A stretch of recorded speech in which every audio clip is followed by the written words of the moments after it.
our VIC Fellowship, and VIC stands for Vaccine Information Coalition. You're listening to Progressive Radio Network, the most listened to commercial-free and truth radio program in the world. My name is Renee, and the title of our show is What in the Cell is Going On? We're on every Monday at 2 p.m. Eastern, which can be accessed live on PRN.FM or later on the front page of our vacinfo.org website.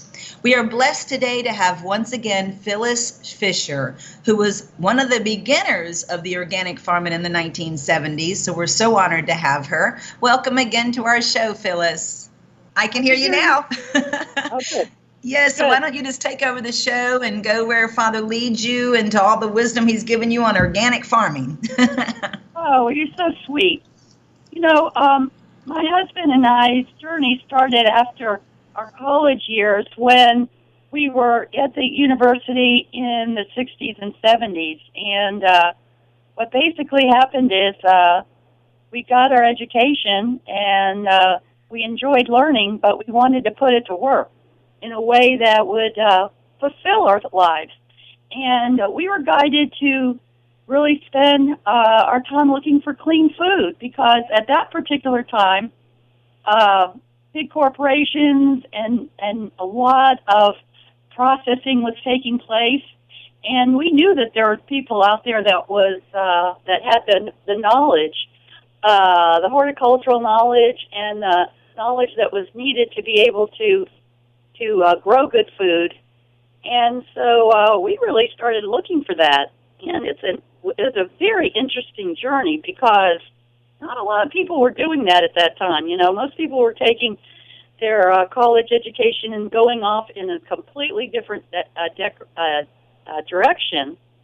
So what we were doing is finding farmers and finding people that had dedicated their lives. And we founded people that had started, you might say, you know, at the beginning of their life in places like Ohio and then moved to South Florida.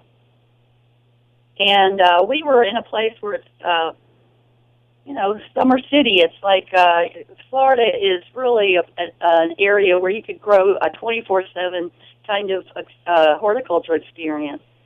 And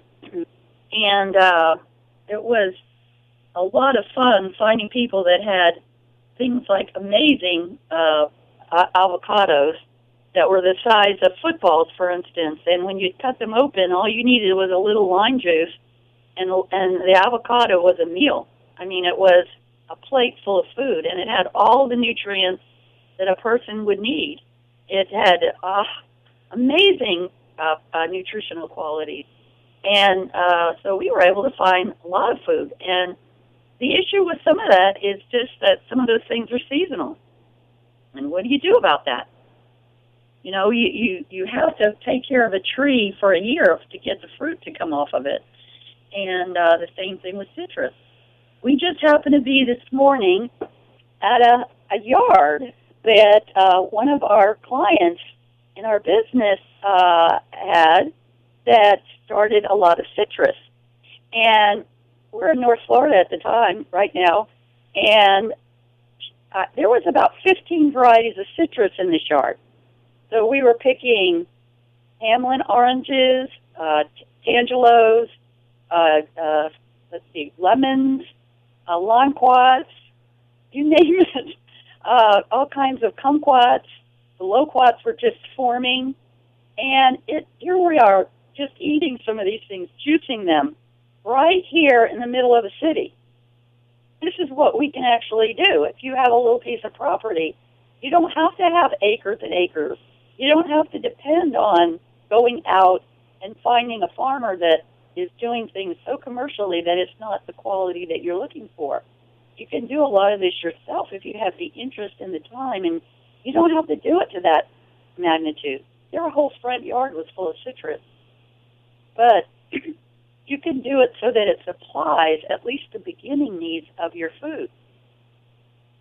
And so we spent a long time figuring out where to find the food, and also at that particular time we were learning how to grow the food too. So now in our business, Fisher Landscape Design and Consultation, what we do is we focus on helping individuals find a way to use their property in a fulfilling way. Now, growing things that are edible, growing things that are beautiful, growing things organically so that you actually have a relationship with the plants and you have a relationship with the property you have so that you can be plugged into how to take care of it. How do we learn to take care of it? Do we have to read a book? Do we have to go off and ask someone else? Sometimes that's helpful, at least to get started. But actually, when we finally get going on these things, we should be able to find out what that plant needs through a relationship with that plant. And, of course, we know that to take care of the plant is very similar to take care of ourselves. When we take care of ourselves, if we don't take care of every part of ourselves, like Renee is talking about on a cellular level, then we are missing something. So, for instance, the soil that we plant a plant in has to be healthy. If it's not healthy, then it's going to tell you. And the plant will immediately tell you pretty quickly what's going on with the relationship that it has with the soil. The same thing with our gut flora. If we are not digesting our food, and if we're not putting the correct food inside of us so that it can be digested, and the relationship that all those things have, then life will tell us that. Life will tell us that something is out of whack, it's out of balance, it needs attention. And it's so interesting how all of life really layers into similar types of understandings of how to do these things. It's really not complicated. And we have time to do this. It's not like we have to get it right from the very beginning. If we pay attention, what really happens is we benefit from that relationship with that plant. So today when we were picking citrus and eating it and looking at it, everything is so beautiful. The leaves are totally green this time of year. Up here it was 30-something degrees last night here, but the leaves are totally green, whereas many of the trees, the leaves have fallen off because it is winter here, not citrus. So if you grow the correct varieties in the areas that you are. So we were talking about... Okay, that's good. Yes, moving forward with the possibility of being able to grow some things for ourselves. And we always suggest to just start out where you're comfortable and where you could be successful.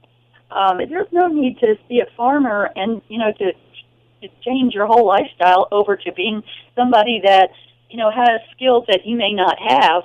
But at the same time, it is very easy to start in a simple way with things that pretty much we could do with a child. A child could do this, so certainly an adult could do it. So, for instance, starting with something like sprouts, it's so easy to take viable seed and either do a sprout that you would eat or sprout it to take it outside and plant a plant. For instance, right now we have kale growing, we have collards growing, we have Swiss chard growing, parsley, let's see what else is out there, and some other things like garlic greens and garlic plants, all of which we can cut and use in a variety of different ways. Juicing it, we can use it to cook, or we can use it raw in salads because it's so tender and so delicious right now. And so pretty much anybody could do that with a pot and some really good soil and a little loving attention. We can have something that we can eat. Why not start there? Start at a place where we can be successful from the very beginning. For instance, if you have some radish seed, some fenugreek seed, some clover seed, you can mix them all together, and then you can just put water on them. Once you put water on them, within practically minutes, what you see is the seed plumping up because it's breaking down the special covering that's around that seed that helps it to survive without sprouting at any given time because it responds only to certain care to be able to sprout. And then within hours, there's a little sprout coming out of there. That's nutrition. That's total nutrition right there. Amazing. Yes. Now, what you can do with that is you could actually put that in soil, and you can make microgreens. So that's taking it another step. If you take it and put just about an inch of soil in there, really good soil, what happens is that plant turns into something we call microgreens. Then you could let that get a little bigger. It'll actually get some little leaves on it, and if you just cut the top of it off, it'll continue to do that for a few days or so, depending on the seed that you planted. That's the next level. Okay, what's the next level? The next level is taking that seed and putting it in a pot full of soil so that the radish could grow into a full-grown radish, or the fenugreek can grow into fenugreek, which is by the way, it's wonderful Indian food that they put into their food, and it has a wonderful, unique flavor. Or, you're growing something like a parsley plant, which will grow into this big, beautiful bouquet of parsley that you could continue to cut because it grows from the center and out. And what happens is you just cut out the outside. So if you just keep cutting around the outside, the center will continue to grow until it sprouts and once it starts to warm up, it makes seeds come out of the top. Then you have your seed again if you want to go through the whole cycle. So there you can be successful within a couple days. You can see that you could be successful. Now, what kind of attention does it need? It needs a little attention. I mean, we do have to take care of the things. If you put your sprouts out in a jar on top of a sunny windowsill, then they need to be washed. They need to be rinsed with water so that they stay viable, because they need that kind of watery lubrication to keep them going. So that's all that they have when you're sprouting. You don't have them in soil. And then as soon as they're sprouted out about a half inch or so, you start eating them. You just got to put handfuls in your mouth. You can juice them if you want to, but why bother? It is juice. I mean, you just throw them in your mouth, and they have a little bit of fiber, but most of it is liquid. And they have a lot of different flavors. So if you're sprouting something like radish seed, it's going to taste a little different than clover, etc. So, you could experiment with doing it together, or you could experiment with doing it separate and see what you like. So that's a really easy way for anybody to get started. I don't care if you live in an apartment. I don't care if you live without a lot of land around you. You could be living in a teepee. It doesn't matter. You just need sunshine and a little good water and some seed, and you're started. You're really growing something that you can eat for yourself, that you've done. How wonderful is that? Yeah. That sounds super, super easy, that anybody can do and empower themselves to not have to depend on, the places to find it and all that. Do it themselves. Exactly. Even in my Wellness on Wheels, my RV, I can start growing some sprouts. You can. Now, you might have to retrofit your windowsills or, a little place outside or something like that, because you have, some special needs. Same thing with a person everybody has sort of a different situation. But, you can create little places that you could hang the jars on. Mason jars are great to sprout in. And all you need is a mason jar with an old-fashioned cap. I like the wide mouth jars because you can get in and out of them a lot better. But you can get this cap that the old-fashioned caps that just have the cap and not the seal. You can put a little screen on that, and you're done. You've got your little greenhouse, and you can line those up. And I do suggest that if you do get serious about this, that you do it like every 3 days you start sprouts, because you're going to eat them. So what you want is a continuous supply.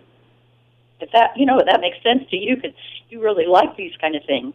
So if you're a beginner at this, you may just start it, see what's going on, what your needs are. But for somebody that's eating them like you and I all the time, then it's good to get like every 3 days to figure out how much you need, and then to keep it going.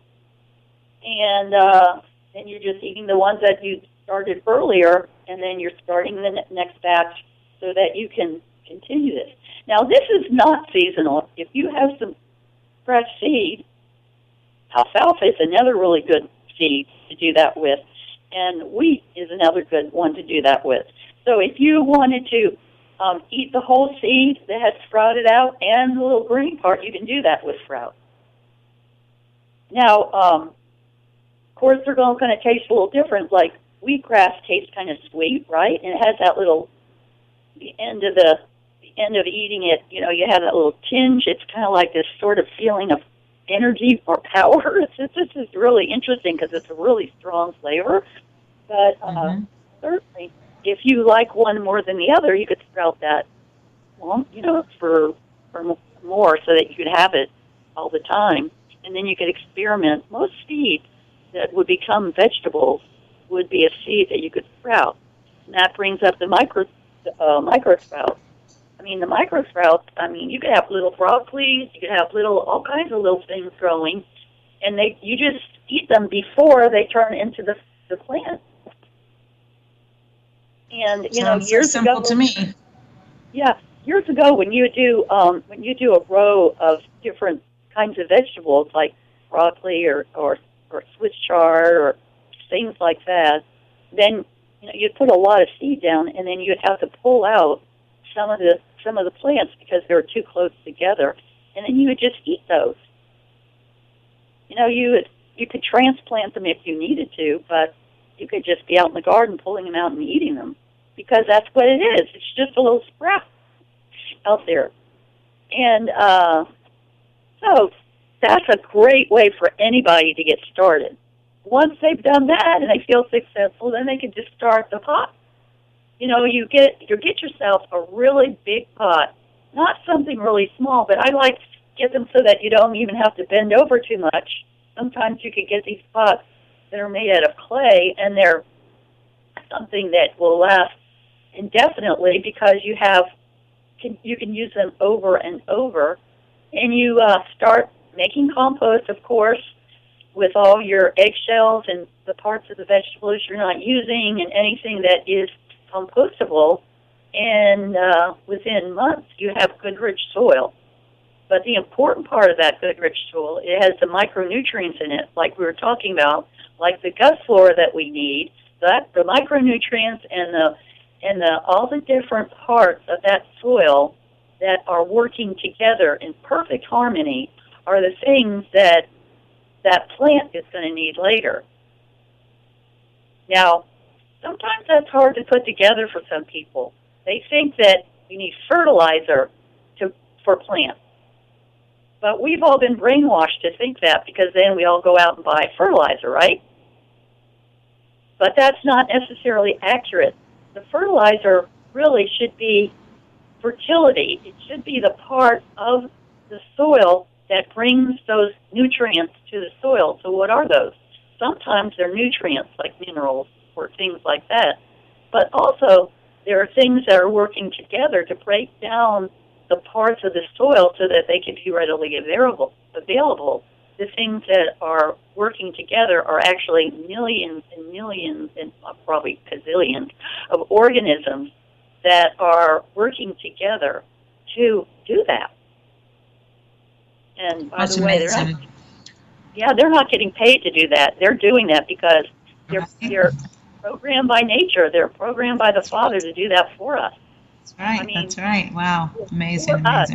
It is a gift to us that we have to be so grateful for, because when we're grateful, my goodness, it gives more and more. It gives more and more. We become more aware. We become more educated to be able to do this and share it with others. And that's precisely what we're doing now, is attempting to help others understand those gifts and to be grateful for them, so that we can all live in a world on earth where there is peace and harmony with each other. And I really feel that when we're talking about caring for ourselves and caring for our food, caring for each other, then we're developing a skill and an important virtue in ourselves that we don't always realize the power and the importance of. For instance, if we truly cared about ourselves and we truly cared about each other and we truly cared about our environment on Earth, how could we hurt it? How could we defile it? We couldn't. That's right. We couldn't hurt each other if we truly cared about each other. Yep. So it's really simple. It's not something that requires us to go to some university and become an expert or to have all kinds of degrees. It's very easy to understand. Another thing that is important to understand, if we're eating seasonal foods, and we want to go out and find those seasonal foods, because obviously the things that I'm talking about is a start of growing things, but not necessarily is it the only food that we need. So back years ago, like I was talking about, my husband and I really, we started looking for clean food. And we took a road less traveled, quite frankly. I mean, we weren't following the crowd. And so we were looking for something that most people weren't looking for. But what we have found now, years later down the line, is that we were looking for important things. We were looking for a way to stay healthy so that we can do the work that we're doing today, for instance. And it's important that we all do that now. So if you start out with growing sprouts and microgreens in a small little pot with some other greens in it, that's great. But you do need to find other foods. So a lot of food is seasonal, for instance. So in Florida, starting in around November, they start picking citrus and different kinds of fruit and so forth. And then by the time the end of March comes around, we're finished. You have to go further north. You just keep going north. And so we have to take care of our trees all year to get the fruit, but we're not going to have fruit, so we have to either learn how to preserve it in some ways, or we have to be able to have other foods that can take their place so that we're not relying only on the foods that aren't there, right? So, for instance, preserving food is an important part of what we do. So you can dry and freeze a lot of things very easily. I mean, there's no need. If you can find fruit at a time when it's very seasonal and very abundant, it's usually, the price of it is usually better than if you buy it off-season, or if you buy it from a place that's bringing it from overseas or something like that. Plus, we don't always know what we're getting when we're getting things from overseas. A friend of mine told me that every single thing that comes on a boat is irradiated. And that's right. Our government, I heard also at a presentation, I had 2 ex-Whole Food employees that were kind of spilling the beans, should I say, of what they learned by being employees. And they said that our government mandates everything coming from out of the country. Our government's the one that mandates them to spray it for bug spray. And so you're absolutely right. Yeah. So the bug spray is one thing, but irradiation is, that's irradiation. And the radiation, yeah. They're putting it on conveyor belts, and X-raying it with some kind of X-ray, and so that supposedly kills, things like bugs that are coming from overseas, or viruses, et cetera, et cetera. So, this is a systemic issue with horticulture, because today the world is much smaller and things are being shared. Those kind of things can come on a person's clothes or food that they have in their purse or something like that. So, it's not possible to completely do those kind of things, but they think they are. I have a friend, a very good friend for over 30 years, that is a seaweed farmer in Maine, and he keeps up on all those things. Seaweed is another really important food that we could preserve and that we can have all year if you did have a source for that. So what is a good way for getting minerals? Well, there's a lot of good ways, but seaweed is one of the most important ways to get the minerals that humans need.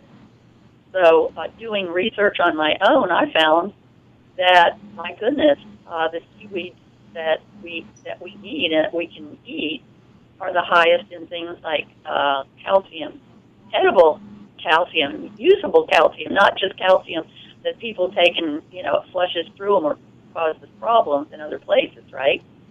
This means it's something that we can digest.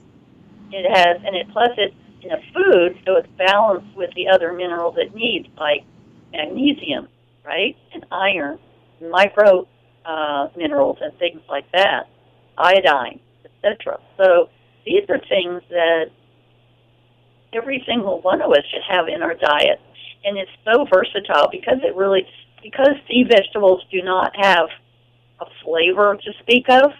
They have more of a texture. Then it's so easy to use them because you can use them dried, you can use them cooked, you can use them raw. I mean, it's just amazing. And when my children were growing up, it was such a pleasure to see them playing because I was never frightened to see them roughhousing and jumping out of trees and digging holes because I knew their bones were strong.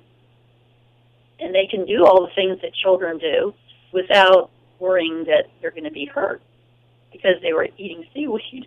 To this day, you could ask them about it. They're quite frank about that, and they continue to eat it because it's one of the foods that we can put in a dark place in our pantry and pull out every day. And it is a food you can eat every day without interfering with your food selection. So that's another way to get food to ourselves and our families. We also give the soil lots of fertile. We fertilize our soil with sea vegetables. So isn't that interesting? Because what we're doing is we're putting those marine minerals back into the soil where, that it's been depleted, but they're readily available for the plants. So an easy way to make sure your plants are getting those good marine nutrients is simply to put just a little pinch of seaweed right there at the bottom of the hole before you put the seed in or before you put the plant in. Wow. How nice is that? It's great. That's amazing. Yep. Yeah, so we give that we also spray it on our trees, especially our fruit, because plants can receive nutrients also from their leaves. And not too long ago, there was, I think it was about a month ago, there was a client of ours that called and said that their camellias were all dropping off. And so we went over to look at it to see what that was, and he made his little magic concoction up and sprayed it, and I would say within the week, the flowers started opening up instead of falling off. It was exactly what the plant needed. And a lot of times humans, is exactly what they need too, is because they're mineral deficient or vitamin deficient. You don't need to go to the doctor. What we need to give ourselves nutrients that we need so that our body can repair itself and function the way it's designed. That's incredible how it can do it itself. And I have a question for you because I had purchased that Maine seaweed for you, and I still have some left over. I've probably had it for at least 6 months. How long does that last, those bags of that Maine seaweed that I purchased, do you think? 2 or 3 years, actually. Really? So I can still utilize it. Yay.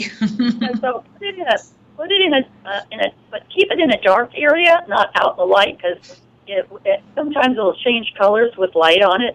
So keep it in a more dark area, in a cupboard or something like that. Yeah, that's where we have it. Yep.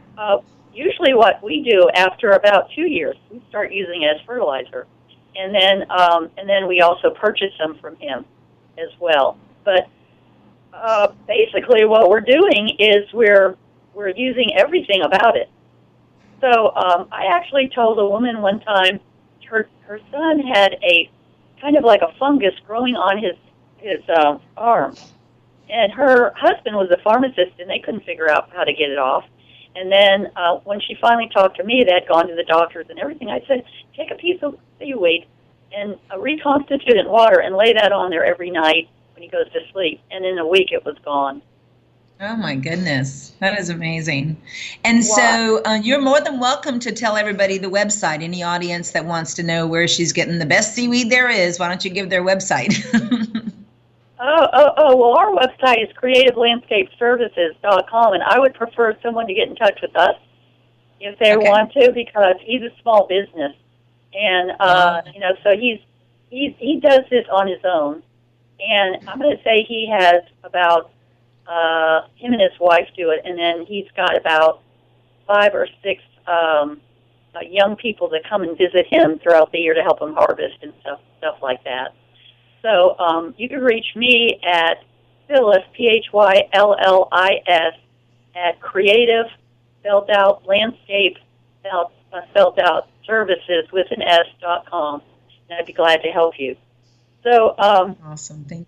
So so the next step, we have a few more minutes, so can we continue? We sure can. You got about another 15 minutes, so keep sharing. Okay. You keep me on task. I appreciate that. So with focus on clean food and education, I mean, the next step really is to find a way maybe to look in your local areas to find people that are doing what I'm talking about, because I am sure there is people everywhere in our beautiful United States that are doing this. It's actually a movement, and I want people to know that there's a lot of people that are starting a regeneration movement. And that's another thing I can share with you. There's a great film out called Farmer's Footprint, Our Regeneration, and all over the Midwest, there are really family farms that are fed up with doing agriculture the way they've been told for the last 50-plus years. And they said, we're taking our lives back because people were getting sick from spraying all those chemicals. People were being harmed psychologically by those chemicals. And they got fed up and said, no more. And they are bringing back some of the old farming methods, and they have wonderful places where you can purchase organic meat, fresh from the farmer, where they have organic vegetables, fruit, and grains, etc., corn and wheat and so forth, that are heirloom seeds. They're using heirloom seeds and so forth. So whatever area you are listening from, it's important to maybe start a group of people that can research that together and meet, once a month and just give tasks out to each other and find people that are doing this. And then as a group, you can go visit them. Most of these people that I'm talking about want you to come and visit, see how they've changed things. They want you to take your shoes off and walk around in their dirt and see how beautiful it is. And it's really a lot of fun to do that. There's a big farm that has regenerated itself not far. It's actually in South Georgia, and it's about an hour and a half from our farm. And it's a wonderful drive. We call it a green meditation. And when you get there, they have set it up so that you can take a tour, you can stay overnight, and they have several thousand acres. They have cows that they are producing and raising on grass, and they have a special way that they take the cattle through the butchering process so they're not scared, and then they freeze it right away so that it can be shipped all over the country. And they do that with all sorts of animals. They have every kind of fowl known. They have ducks and chickens and turkeys and guinea fowl.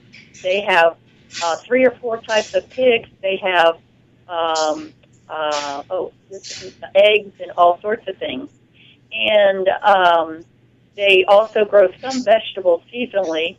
And we've tried just about everything that they have, and it's all of very good quality. So they're attempting to be able to sell locally, and when you go locally, then you don't have to pay shipping. And or if you go at the right time, they're running sales on chopped meat and things like that, and then you can save a lot of money when you go and do that. If you have a freezer, you just pop it in the freezer, and then you have stuff for more than a day, like or a couple days, like you have to do for the grocery store. And the other thing is you're not getting all that packaging. Honey, that packaging, you know, when you go to the grocery store, they have a bunch of styrofoam and all that other stuff. You could do without all that kind of stuff, right? And then, you know, being able to tour these places helps us to see who we're supporting and who we want to support. I don't think most Americans realize that their dollars are supporting things that they may not want to be supporting. And why not find people we want to support and we want to care for because they're caring for their animals and they're caring for their land and they're caring about us. So I think that it would be great to hear from people about doing that, just coming together with a little group of people that say, yeah, we can do this. You know, we can find maybe up to 1 to 3 hours away of people that are doing these sorts of things. Who's growing the fruit? What kind of fruit? Who's growing the vegetables? What kind of vegetables? Who's growing grain? What kind of grain? Who's growing? Who's doing animal husbandry? And what type of animals? Who has the eggs? Those kind of things. And what you might find is that there could be small farms that are doing it, and then there might be medium-sized and much larger farms. And by visiting them, you can see the milk. You can taste the milk. We went to an olive grove, and at the olive grove, they were harvesting oil olives. They're called Arbequina olives, so they're small olives, but they're full of oil, and then they're throwing them into their hamper to be able to crush.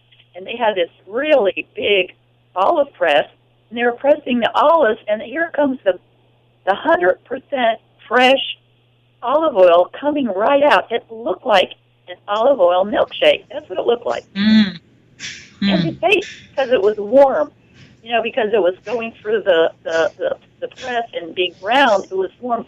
It was so delicious. So, I mean, you'll find things like that. Yeah, you'll find things like that, and it'll be an education for you, and it'll be wonderful. And the other thing that's really important is I'm also a childbirth educator. So as a childbirth educator, I am trying to impart the importance of understanding how valuable it is to start that wonderful child's life by the parent eating nutritionally.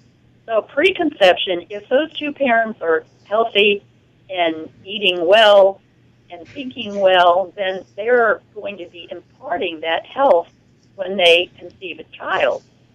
Absolutely. And then as that mother is carrying that child and loving that child by taking care of her nutrition, that also imparts something of such great value, not only to grow the baby. And I tell this to parents, but you're actually imparting the child's constitution as well. So that means his whole life is getting a gift of something. How valuable is that? And it's important that we start supporting the people, the farmers, and ourselves, whoever it is that's doing those things, so we can build a new world so that we can depend on the food that we have to have on a daily basis. Exactly, and it's so imperative today, too, because of the lack of being able to find it. I told you earlier how I was having a real tough time having to go to several places to get the cleanest of the cleanest. So not only empowering yourself, audience, with, you know, by growing it yourself, and that's what Phyllis and her husband has created, is a landscape to teach you how to start with even your balcony to grow clean food. But you're also going to save the money. I mean, it's so the cost of even getting at a grocery store clean food is crazy. So it'll be free too. So that's the advantage to it. Well, I mean, let's face it. All of us could spend, you know, a few minutes a day doing that. And to grow sprouts, that's all you need. I mean, seriously. Get a half a dozen mason jars, get those caps, get some seed that you think you'd be happy to start with, and you could be sprouting with less than a half hour a day, depending on how many you're growing. Amazing. And where are you getting your seeds? What do you recommend as far as getting the cleanest seeds from? Well, there's a couple places that sell seed. I mean, it depends what you want. So, for instance, if you're buying by the pound, you're buying a lot of seeds. So eventually, you may want to do something a little bigger. So you may want to buy a couple pounds at a time. But you can go to, like, a health food store, and you can buy seed there. So sometimes they'll actually have seed that would be, let's see, like they could have wheat. So if you got organic wheat, you can easily sprout that. I have mung beans in my refrigerator now that I bought at the health food store. And I do a lot of Indian cooking, so I was going to make khichdi. But what happened was they started sprouting. Now, I could cook them sprouted if I want to, but they're so beautiful that I'm going to start eating them myself. So they started sprouting. I mean, I put them in the water, and a day later, they're sprouting. Those are bean seeds, so they're a little bit bigger. So their little leaves, when they start growing, will be like about maybe a quarter inch on either side. That's quite a lot of food. So you could put that in a smoothie if you wanted. Yes. Or you could saute just a little light saute with a good oil and some other vegetables. You can do that. Or like I do, you can make there's an Indian food that's absolutely amazing using those beans. So if you don't, not every bean will sprout, but if it's an organic bean, and if you just buy a little bit and see if it sprouts, then you'll know that supply is good to buy. So, for instance, you should be able to do that with most any bean that's organic because they haven't sprayed them with things that are what they call inhibitors so that they won't sprout and that it makes them unviable, you might say, or, the life force is wasted. So, sure, you could do that with just about any seed or grain and or vegetable seed. And you start out small, and then before you know it, when you do want to buy pounds and stuff, email me. I mean, call me, and we'll get a source for you. It's just when you start getting in, like we did years ago. What we started to do is store food. You have to have a place to store it, and you have to have containers to store it in because you don't want to go through the trouble of buying something or growing something and then it not being healthy and or viable health-wise when you use it. So you have to pay a little bit more attention to those kind of things, and you have to have a little space to do that. But it's all possible. I mean, our ancestors did that. You look back at any of our ancestors, of course they were doing that. So it's in our DNA already. Of course we know how to do that. We don't have to reinvent the wheel here. So a lot of these things were things that many of our ancestors had done for survival purposes because they didn't have grocery stores and they didn't have 18-wheelers to go from coast to coast bringing food here and there. Right. That's why people smoke things because that would preserve it.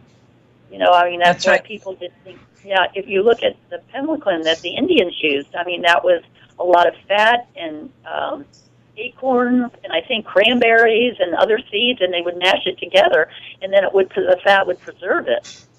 Mm-hmm. Right? The real food. What is the name of the group that you said was starting now of conscious people waking up? I didn't quite hear the name of the group that you said. I'll send it to you, but I believe it's called Farmer's Footprint, Regeneration Farming. It's a great film that I want you to watch because it is so amazing. And that's the other thing, creating this network. I mean, that's what the Father wants us to do. He wants us to love each other. So if that's the case, because that's where our food is really, it's in that love. So when we're loving one another instead of we're caring about one another, when we're caring about one another, then that is true democracy, honey. That is what true democracy is. It's I am so with you. Yeah. I'm so with you. And like I said, it prevents you from having to be unsure how clean what you're purchasing or you're getting, but also the expense of it. It's a great advantage just to do it yourself and start small and grow bigger as you can. We have a few more minutes, Phyllis, so I really want everybody to have all the information they need to contact you for any guidance, because I know your heart is to help, like mine is, help the world. So please give everyone your contact information, and I'm just blown away by you. Well, we will post it. If you go back to the website where the radio station is, we'll make sure we'll do it there as well. But the name of our business is Fisher Landscape Design and Consultation, and our website is creativelandscapeservices.com. Generally, if you put some of that in there, it will come up. And we have a really nice website. If you look at it, you'll see those are the things. We're creating environments for people so that they live in Eden. I mean, we can do that, and we should do that. And then we start going outside more, and we start enjoying things more, and we start to be able to trust each other more and share more and all the things that we need to do. As a childbirth educator, my website is A Woman's Way, FL, stands for Florida.com. My name is Phyllis Fisher, PhyllisFisher. If y'all need any help, don't hesitate to get in touch with me or Renee. She knows where I'm at, and we'll get you started. We're just so honored. We're so honored to hear all the wealth of wisdom you have, Phyllis, and people listen to her.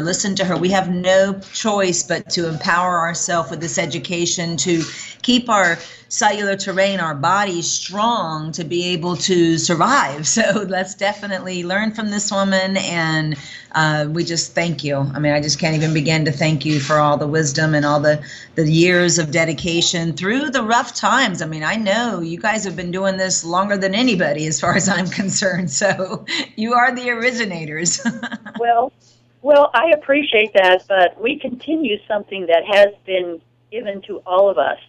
And some of us pay attention, and some of us go off in other directions, but we just felt it was important and called to pay attention to some things that not everybody was paying attention to. And, God bless my husband and my children and all the people that have helped us through the years. A lot of the farmers that were our great friends and were important people in our lives are passed on now, but they gave us the gift of understanding how to be brave and courageous and walk the path so that we can get the gifts, because we have to walk the path to get the gifts. And if we don't pay attention, they could be right in front of us, but we won't even know they're there because we're deluded by something else. So that's right. And you're making it sound so simple, too. That's what I'm so happy to, for you to be sharing with everybody, that really anyone can do it. I mean, even in my Wellness on Wheels, my 45-foot RV, I can actually start growing some sprouts. Absolutely. And, the food that we get, Renee, is part of it. So we get the nutrients, but we get the sustenance from doing it. So we have to realize by doing this, is an important part of waking up our DNA so that we can do the rest of it. That's right. Well, thank you again, sweetheart. Thank you for taking the time with me. I know you're a very, very busy schedule, and we just are so grateful for everything that you and Stephen have been doing, and God bless you a lot, okay?